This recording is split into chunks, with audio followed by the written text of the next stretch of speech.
Hola amigos del fan, hoy nos encontramos en Alcañiz. Acaba de estar con nosotros Teresa Viejo presentándonos su libro. ¿Qué te ha parecido, Ignacio? Animales domésticos.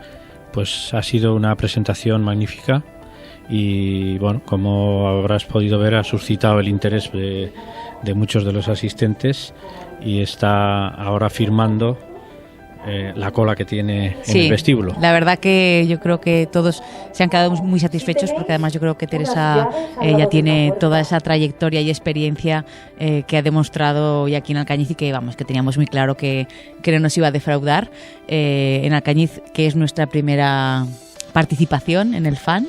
Sí, es una gran conferenciante, una buena periodista y, como se suele decir, se ha metido al público en el bolsillo. Sí. Bueno, con las imágenes de Teresa Viejo nos despedimos, no del fan, que nos queda una proyección, la proyección del Topo para el próximo miércoles, y esperamos repetir en el fan el año 2019. Hasta luego.